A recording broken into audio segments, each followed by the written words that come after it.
Si quelqu'un d'entre vous apprenait que l'un des membres de sa famille était pris en otage dans un pays étranger, comment feriez-vous pour la libérer?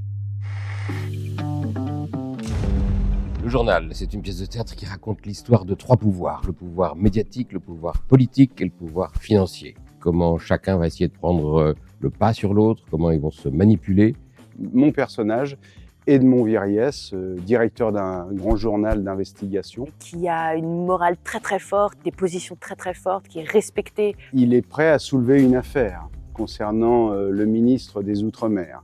Et puis, Il se trouve confronté à un vrai dilemme. Sa fille est emprisonnée à Jakarta et il a besoin de ce ministre. Donc il va devoir, lui, se trouver confronté à est-ce que, à mon tour, je dois faire des compromis pour aller libérer mon enfant?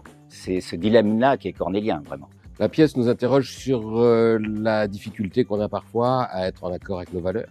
Notre propre morale sur ce qu'on est capable de faire quand on a des convictions très très fortes. Est-ce qu'on est capable aussi de changer d'avis? Est-ce qu'on est capable de tout? Est-ce qu'on est capable de tout?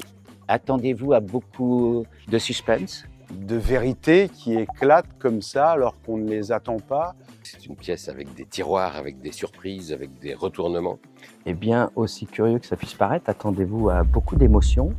Le public doit s'attendre à faire partie intégrante de la pièce et à penser, à chercher, à avoir peur, à craindre avec nous qui sommes sur scène. Ce qui est cool dans cette pièce, c'est que ça nous rapproche beaucoup en fait de ce qui est en train de se passer dans l'actualité. Et ça, je trouve ça intéressant, l'écho que ça donne aujourd'hui aux gens de notre propre politique à nous. On est à la fois au théâtre et en même temps, il y a un découpage des séquences et un montage qui pourrait ressembler à une série, qui pourrait ressembler à un film. C'est surtout une direction d'acteur d'Anne Bouvier qui est absolument fabuleuse. Parce qu'elle laisse une grande liberté aux acteurs dans un cadre extrêmement précis. C'est un régal, quoi. Que dire d'autre? Retrouvez-nous à partir du 22 janvier au Théâtre de Paris.